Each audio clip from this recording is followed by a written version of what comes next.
Okay, so it's 9:12 a.m. on Tuesday, February 23rd. And how amusing that it would be 230216. Today, the day when I decide to move past my anger, move past my vulnerability, and become a teacher. You know, I mean, okay, so yeah, I kind of sort of just woke up. I laid there cuddling with Lucky for a while, and I got up, I went to the toilet, and blah blah blah, whatever, right? I mean, and as I'm sitting there on the toilet, I mean, like I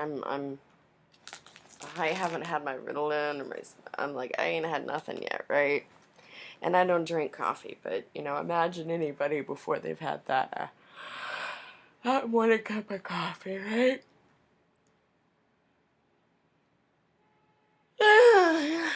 Yeah, forgetting the armor from suit to makeup to whatever. This is as genuinely and fairly as vulnerable as I want to be.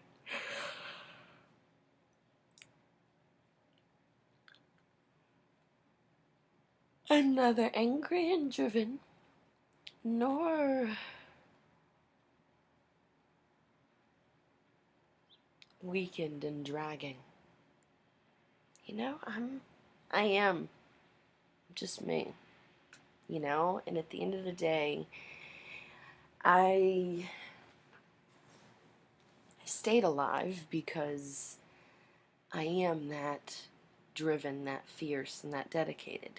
I deserved to stay alive because I am that caring and that compassionate and that giving, you know, to a fault. Or not. Or maybe there is no fault. Maybe that was a lesson for all of us to learn in my survival. Maybe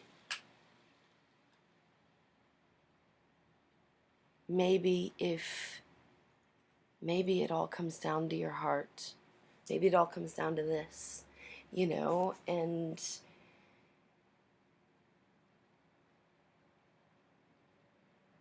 maybe, I don't know, post-life judgment or whatever is most critical of ourselves.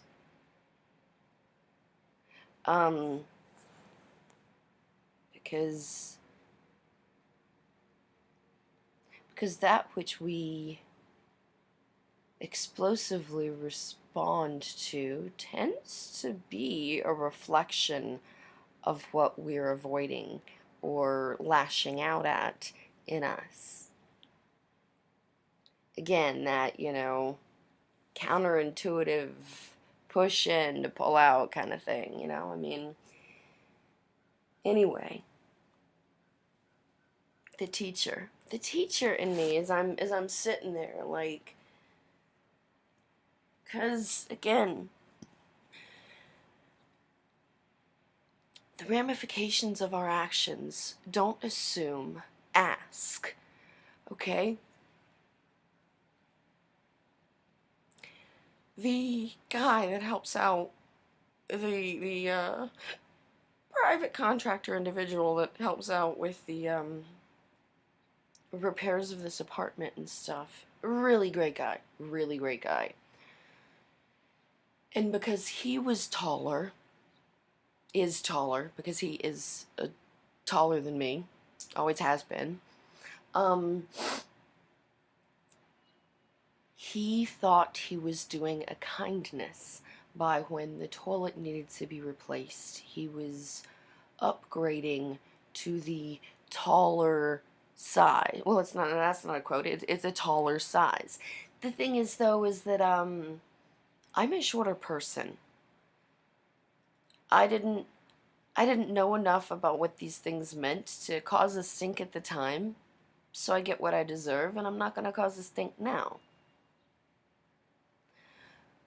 But his best of intentions has caused challenges. You know, like for example, I've got some pain. I have a lot of injuries. I'm really kind of hurt. All of my guys that get that, okay? So my choice to not complain about a brand new toilet because I didn't know enough to have prevented his best of intentions from hurting me. So I'm all kinds of like trying to lean forward, trying to go up on my tippy toes, you know, whatever, to try and keep my back comfortable while I'm going to the toilet. Hey, you know, we all go poo, right? Um, and so the best thing I have figured out is to scoot up towards the front of the toilet and then rock and leverage myself and just neutralize my back and allow it to be, right? Um, some days it works better than others. Today's it's not working so great. Um, it's okay, doing my best, right? It is not just your intention. It is the impact the intention has. And we really need to start thinking beyond our nose and a couple of steps ahead of the game. So that way we can plan for our own success. And this leads into me accepting my role as a teacher, because oh, that's okay. I'm sitting there, right? You know, I'm you know, I'm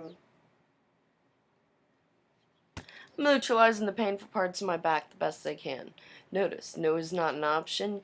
You figure out a way to make it work, or you figure out the best way to make it work. There is, especially as long as we are mindlessly running around, we have no right to expect that our half-baked plans function and then complain. Well, we don't really do anything to fix the problem most of the time, but we just complain and blame. Complain and blame. Because you know things come in pairs, right? And that is why the power of the number of 3, because it is not enough to be 2. Power in the number of 3s. You know, and that is why all of these things I'm giving away, all of these businesses, all of this information, all of this everything, it's entirely free for good people to good people. And all I request is a tithe of whatever you feel deserves to be given back into the process, given back into the veteran community that helps lead the way for change, given back into exploration, research and development, you know, I mean, just a tithe out of whatever your life is now versus whatever you make it into with our support. What do you feel that's worth? What do you feel? Just tithe, you know? And it doesn't even got to be back at us. Just pay it forward, you know? I mean, because that is how we market change. That is how we monetize values. Pay it forward. You know, because not because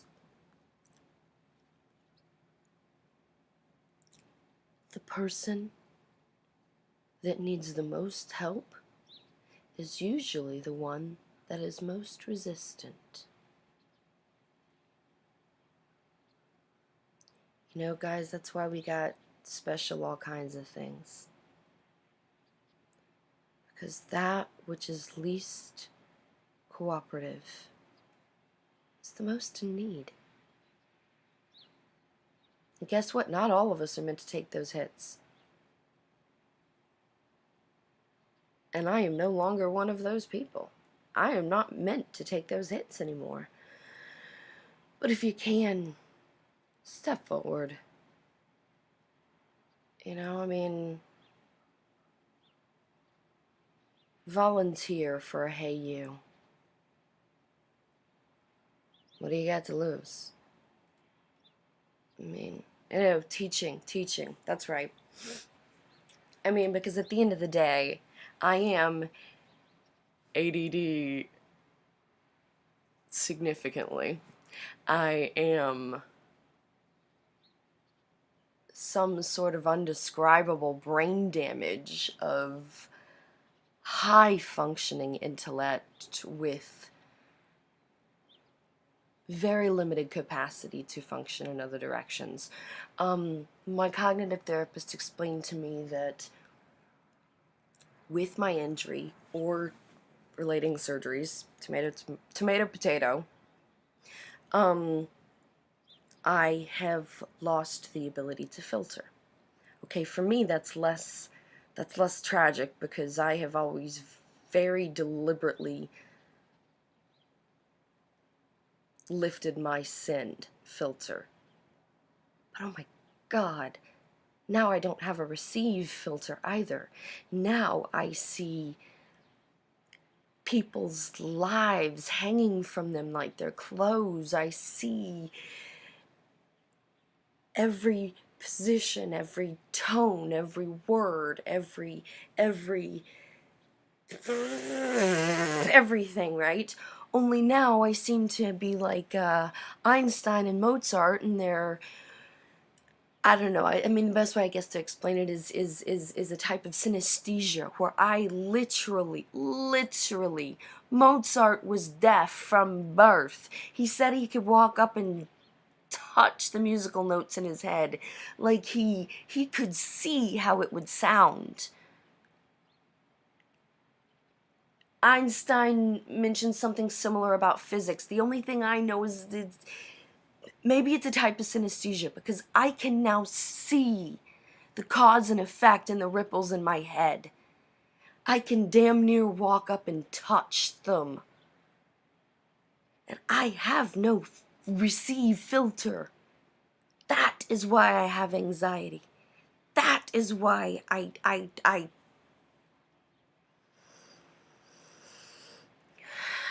because I need people with the purity of send that I can feel safe in that bubble and trust that they're gonna handle what I can't. Because my brain's kind of doing its own thing here, and all I can do is try and follow and catch up, you know, and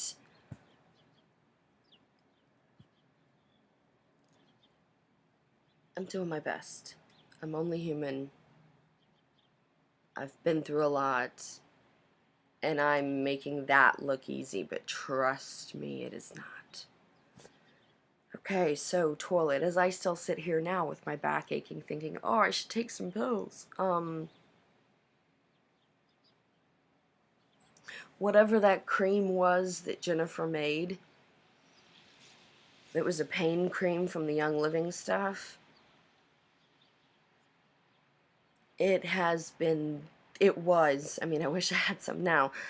It was the best thing ever I have had for pain. And I had a doc in Iraq tell me to stop cursing so much because it was offending him, and he was the one that was working on me. Then I wrote a blog post as a little bit of a doc, as to how cursing actually neurologically and biochemically really does lessen pain. But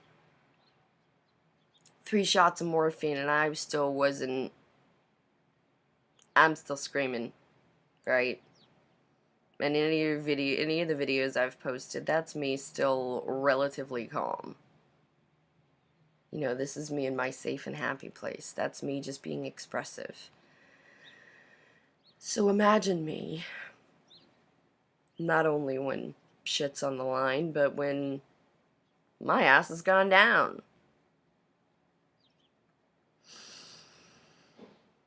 You can imagine. And then, for some little Napoleon of a man,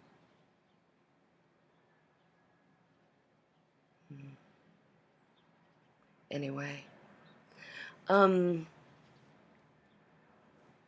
so I'm there, right? Because it's really awesome.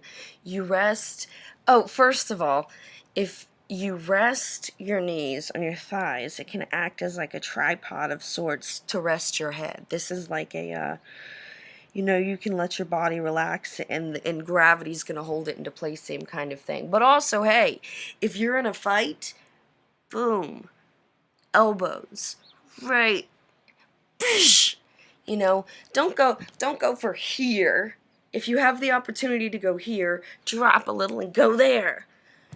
Because not even the groin. But just holy fucking shit. Anyway, never mind. I mean, undefeated. But my anger, my insanity, and knowing my strengths. Anyway. And I've already been taking my nose stuff like crazy. Because I'll roll over halfway in my sleep and just, it's better than like actually waking up. I have enough practice at it at this point, right? So, teacher. Well, I guess these are more tips and tricks because, in experiential learning, you got to teach yourself. On the job training, Welcome to OJT. I'll give you the guidance, but this is experiential learning. That is how I can teach to the masses, and those that are ready to learn will listen. Because you've got to custom tailor the lesson to yourself in a very Buddha-esque, Hitchcockian fashion. Okay?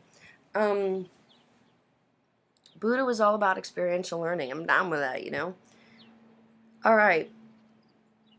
Well, as the wonderful prayer group at Kebab Grill on 23rd Street in Crystal City, on the right, best Middle Eastern food ever,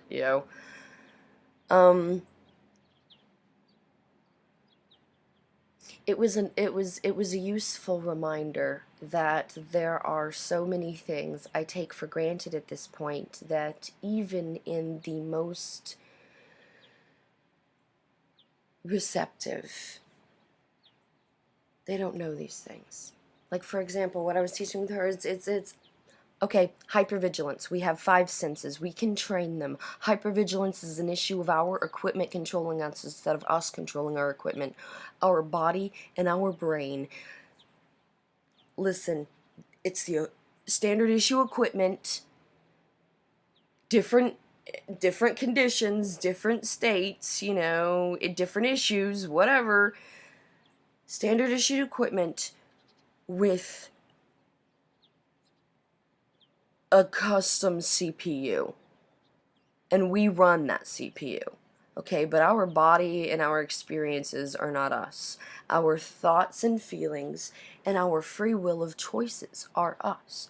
So, I'm talking about how to train hypervigilance to these girls, right? And I'm like, okay, hold up your finger and then look at it and then look at me. And she's like, and I'm like, okay, without moving your eyes. And I'm like, oh my gosh, I forgot. I can do these things because I can do these things because I've spent my entire life practicing these things. I have spent my entire life, quite literally, since the age of 5, in looking for these answers, in seeking solutions far and wide around the world. And again, the nunnery in Nepal is my happy place. Hey, ladies. But hey, right? You know, um, Good. I learned. All right. So the difference is, look at my pupils, okay?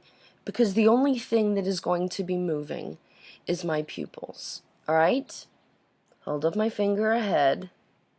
Look at my hold on, it's a little too close. I need glasses these days. Look at my finger. Look at the camera. Look at my finger. Look at the camera. Look at my finger. Look at the camera. Now, she said that she actually could see the pupils.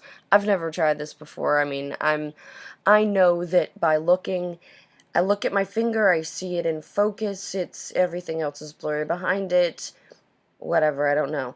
I look at the camera, the focus of my finger is blurry and close, but it's like seeing through a window screen, My eyes permit me to hold the entirety of the computer in view and in focus and lock while I see past my finger. Much like, dude, if you shoot with one eye closed, you've just really limited your field of vision. However, if you do a check real quick and then shoot with both eyes open, you now have a clear shot and you see what's happening on the other side too. It's about focus and perception. That's really it. And I hope that's a visible example with my eyes on camera, but I don't know. But I can tell you that I can do it. I can do it visibly, I can do it audibly by listening to the different tracks in the sound of the song. Like, for example, listen to the words. Specifically, some people listen to words, some people listen to melody. I'm more of a words primary person, okay? My better half is more of a music primary person. Okay. Well, whatever your primary is, train yourself to focus on the opposite. Okay? Actually listen and process the words, or my dog, or actually feel the music and process the music. Whatever it is, train yourself to the opposite of that sense processing. And then when you get good at it, practice going back and forth, strengthening that threshold. Okay? Practice being able to focus smoothly on the words, then the music. On the words, then the music. Because now you're training your senses. You can do that with smells. It's how people adapt to offensive smells.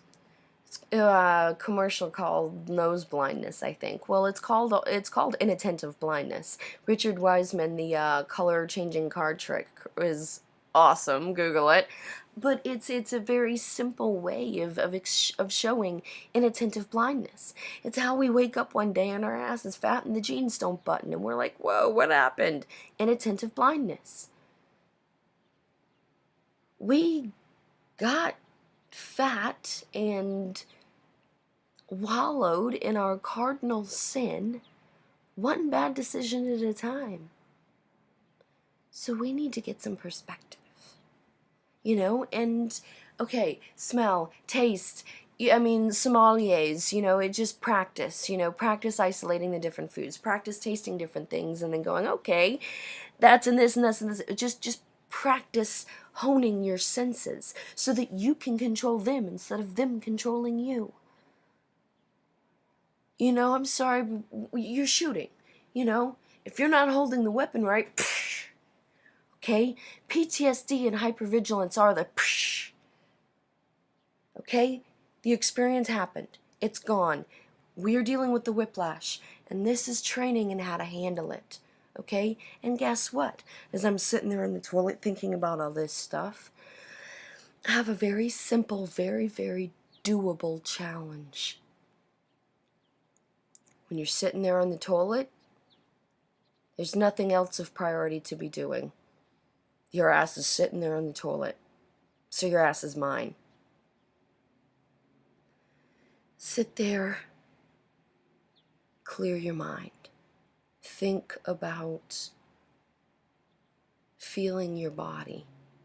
Think about the breath in as I feel that little spot on my back, my ribs just as my lungs expand, and breathe out. And breathing out, you feel the chest shrink and come down, and feel each stretch in your body, feel each pain, acknowledge the pain, honor the pain, and let it go. And these little moments that you have to yourself that we mindlessly waste, that time in the elevator in the morning, just a minute or two, whatever. I mean, I don't know how long you're on the toilet, but, however long it takes, about pumping gas. 5 minutes maybe, right? You're just wasting time anyway. There ain't nothing you can do constructively about any of the shit you'd be trying to do. So instead of thinking out, how about think in? Stand there by the gas pump and just listen to all the different noises. Start to envision. Okay, that sound was a car door. It closed from over here. I know what the car looks like. I hear the sound. I envision it. That's the guy talking to the cashier quickie shop. And it's hear these sounds, process them, allow life to continue mindfully as you observe it. Be present, because when you are obsessing over the past or worrying about the future, you are anywhere but now. And guess what? Now is the only thing you have influence over. Now that I've overrun, I'm just going to end with power and control is a fallacy. It's a lie. It's a trick. All there is influence. Perception is reality. And it all comes down to influence.